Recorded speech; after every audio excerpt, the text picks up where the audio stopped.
JavaScript के अंदर आपको एरे पे अगर कोई ऑपरेशन परफॉर्म करना है तो रिड्यूस एक बहुत पावरफुल मेथड है जो जावास्क्रिप्ट में एरे ऑपरेशंस परफॉर्म करने में बहुत हेल्प करता है। अब बहुत सारे बिगिनर्स को रिड्यूस में बहुत कंफ्यूजन होती है, इसलिए जनरली यूज करना प्रेफर नहीं करते हैं। बट आज हम इजीएस्ट लैंग्वेज में समझेंगे कि रिड्यूस मेथड को कैसे यूज किया जाता है एंड इसके यूज केसेस क्या है रियल वर्ल्ड में। तो सबसे सिंपलेस्ट टर्म में अगर मैं आपको बताऊं तो रिड्यूस एक रिड्यूसर फंक्शन चलाता है आपके एरे के ऊपर, यानी कि एक एक करके आपके एरे के एलिमेंट्स को ये फेच करता है, उस पर जो भी ऑपरेशन आप चाहते हो परफॉर्म करता है एंड लास्ट में एक सिंगल आउटपुट वैल्यू आपको रिटर्न कर देता है। ठीक है, आप सपोज करो आपने एक ई-कॉमर्स वेबसाइट बना रखी है। अब यूजर आपकी वेबसाइट पे आता है एंड बहुत सारी वैल्यूज को कार्ट में ऐड करता है। अब आपको क्या करना है, उसके कार्ट के अंदर जितनी भी वैल्यूज हैं उस सारी वैल्यूज के प्राइसेस को फेच करके एंड उसके टोटल को सम करके उसको शो करना है कि this is your total cart value. ठीक है, उस केस में आप रिड्यूसर को कितनी इजीली यूज कर सकते हो, चलिए समझते हैं। तो यहाँ पे मैंने एक एरे ले लिया है जिसके अंदर बहुत सारे ऑब्जेक्ट्स हैं। बेसिकली ये सारे कार्ट प्रोडक्ट्स हैं मेरे, जिसके अंदर दो चीजें, एक तो प्रोडक्ट का नेम है, दूसरा उसकी प्राइसिंग है। इस कार्ट में मैंने रिड्यूस फंक्शन लगाया है। रिड्यूस क्या करेगा, अब रिड्यूस को आपको दो चीजें देनी होती है, बहुत इंपॉर्टेंट है। एक है आपका accumulator. Accumulator is like an extra variable जो लास्ट में आपकी फाइनल वैल्यू को होल्ड करता है एंड जब तक ये इटरेशन चलता रहता है तब तक ये करंट रनिंग वैल्यू को होल्ड करता रहता है। लाइक फॉर एग्जांपल जैसे पहली बार लूप चलेगा तो उसको 2000 वैल्यू मिलेगी, तो ये 2000 को एक्यूमुलेटर होल्ड कर लेगा। नेक्स्ट टाइम जब लूप चलेगा तो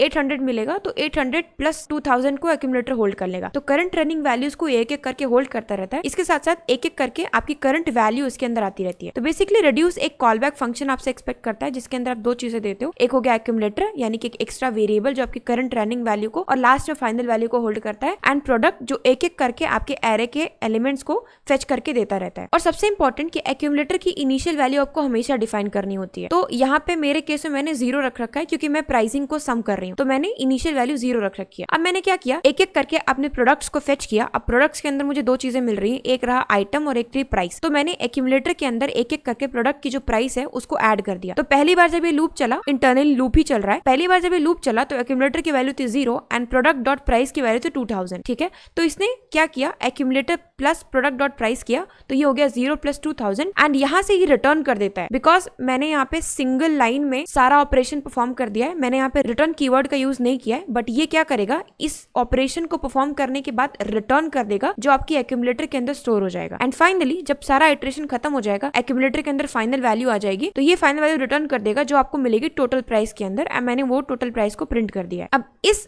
रिड्यूस मेथड का यूज आप सिर्फ सब्सट्रैक्शन या एडिशन के लिए नहीं कर सकते हो, ये एक बहुत पावरफुल मेथड है। अगर आप इसको और डिटेल में पढ़ना चाहते हो तो कमेंट्स में यस लिखना मत भूलना, और अगर अभी तक फॉलो नहीं किया है तो फॉलो जरूर कर लेना।